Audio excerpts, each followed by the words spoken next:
कार्तिक महात्म्य के अंतर्गत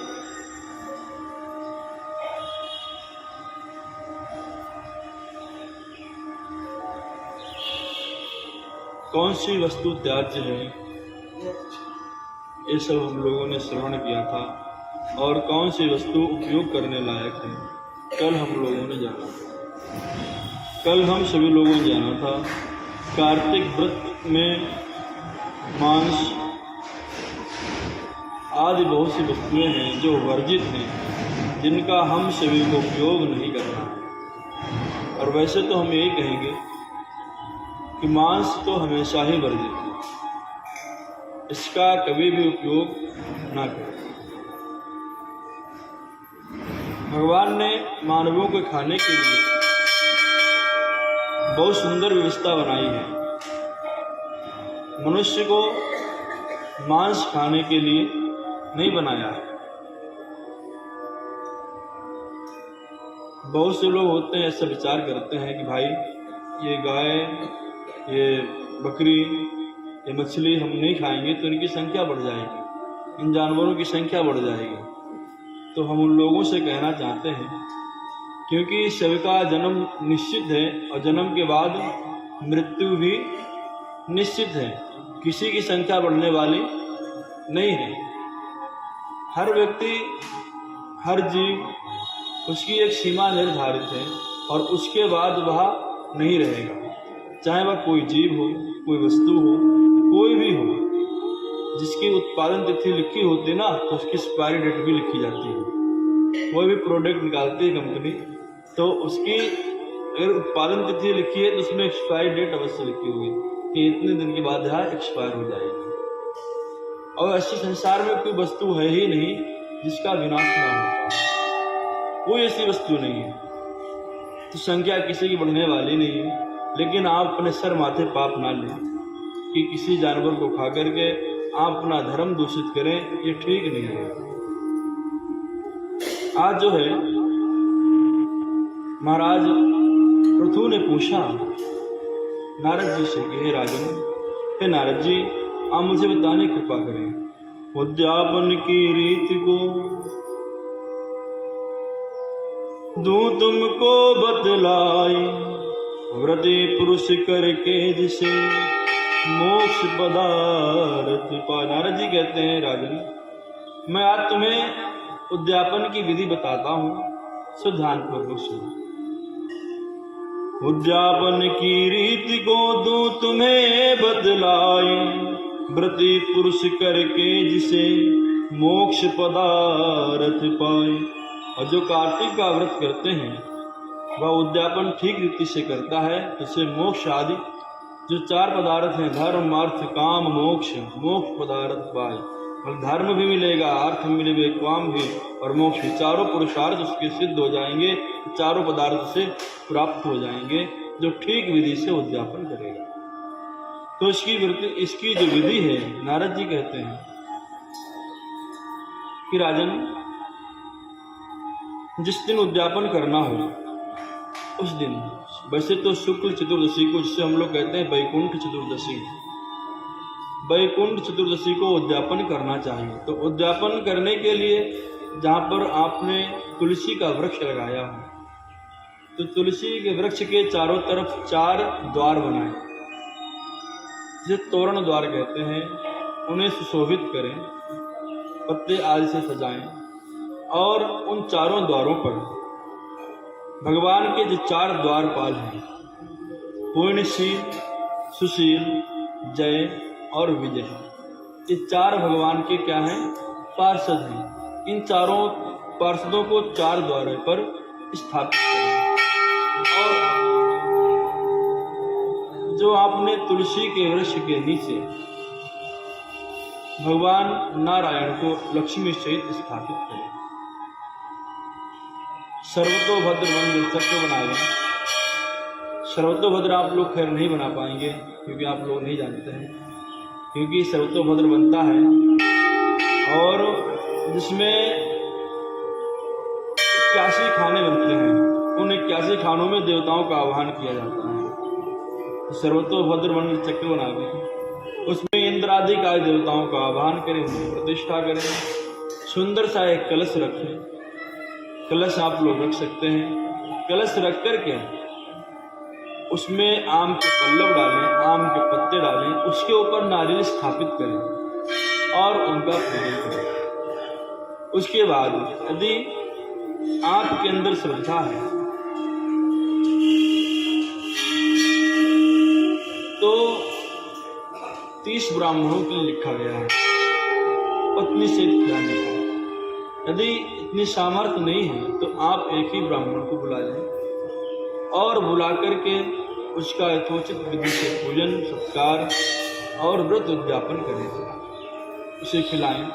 जो सामग्री आप देना चाहते हैं, जो भी आपके सामर्थ्य के अनुसार है, वह आप उसे दें और इस प्रकार से उद्यापन करें। जो इस विधि से उद्यापन करता है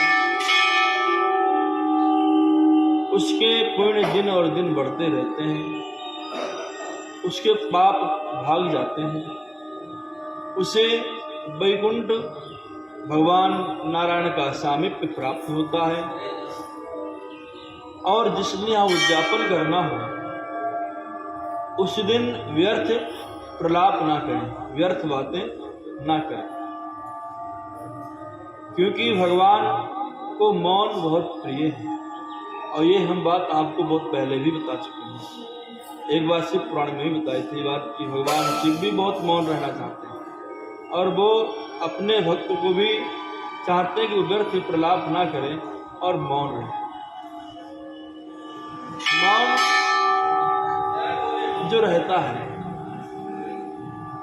मौन भी एक बहुत बड़ा व्रत है, बहुत बड़ी तपस्या है और बहुत बड़ा यज्ञ है।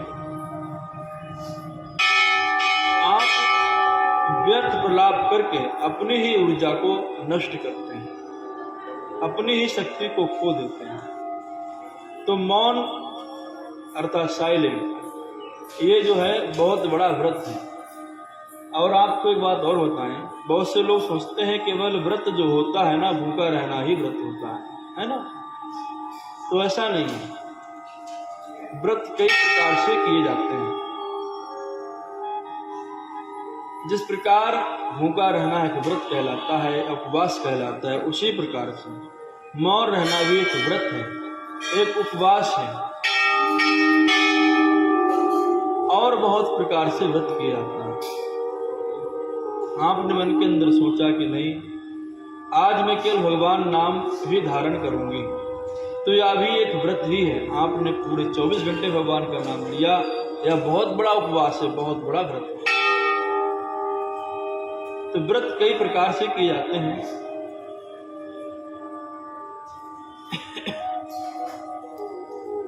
नारद जी कहते हैं कि जो इस प्रकार से व्रत का उद्यापन करता है वह नारायण का परम भक्त होता है, वह नारायण की सामीप्यता को प्राप्त कर लेता है।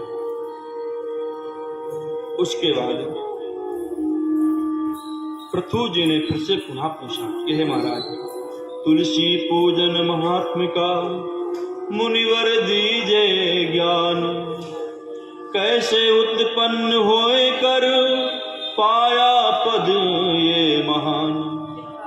तुलसी पूजन महात्म का मुनिवर दीजे ज्ञान, कैसे उत्पन्न होए कर पाया पद ये महान। नारद जी ने पुनः पूछा, नारद जी से पुनः पूछा पृथु जी महाराज ने कि महाराज, तुलसी जी का इतना महत्व क्यों दिया गया है? तुलसी ने ऐसे कौन से कर्म किए हैं, कौन सा उन्होंने ऐसा कार्य किया है जिसके द्वारा इतना पद उन्हें महान मिला है कि भगवान सर्वदा उनके पास में ही रहना चाहते हैं? ऐसा कौन सा पुण्य किया है? शिव बताने की कृपा करें। मैं आपसे तुलसी के महात्मा को पूछता हूं, बताइए। नारद जी ने कहा कि हे राजन, तुम सर्वज्ञ हो, फिर भी मैं तुम्हें बतलाता हूं। एक बार की बात है, इंद्र भगवान शिव के दर्शन के लिए कैलाश पर्वत पर गए। और अकेले नहीं गए, अपने साथ में देवताओं को लेकर के गए और साथ में अप्सराओं को लेकर के गए। जब वहां कैलाश पर्वत पर गए तो उन्होंने एक भीमकर्मा नाम के पुरुष को देखा, जो एक आंख वाला था, केवल एक ही आंख थी उसके। उस पुरुष से पूछा, भाई तुम कौन हो और भगवान शिव कहाँ हैं? हम उनसे मिलने के लिए आए थे। वह पुरुष कुछ नहीं बोला। फिर पूछा, 2-3 बार पूछा। जब इंद्र ने सोचा, अरे जब इससे मैं बार बार पूछ रहा हूं, ये मेरी बात को सुन नहीं रहा है, ललकार के कहा, तो सुनाई नहीं पड़ता है? मैं तेरे ऊपर वज्र का प्रहार करूंगा, तब तू सुन पाएगा। और अपना वज्र उठाया, वज्र उठा करके उस पुरुष के ऊपर प्रहार किया। लेकिन जैसे ही प्रहार करना चाहा, वह वज्र तुरंत रुक गया और उनका हाथ भी स्तंभित हो गया, हाथ भी आगे नहीं बढ़ा। जब हाथ आगे नहीं बढ़ा, तुरंत चरणों में गिरकर प्रणाम किया, प्रभु क्षमा करें। और इंद्र से कहा, अरे इंद्र, भगवान को तुरंत प्रणाम करो। अरे मूर्ख, तुम पहचान नहीं पाए भगवान शिव को, तुमसे अपराध हो गया है। इंद्र ने तुरंत चरणों में गिरकर क्षमा याचना की, प्रभु हमें क्षमा करें, हम आपको पहचान नहीं पाए। भगवान ने कहा कि इंद्र, वैसे तुमने क्षमा योग्य काम तो नहीं किया है, लेकिन बृहस्पति जी कह रहे हैं तो हम तुम्हें क्षमा कर देंगे, परंतु जो हमारे नेत्र से जो अग्नि निकल रही है, इसका हम क्या करें? बृहस्पति जी ने कहा, हे प्रभु, ये इंद्र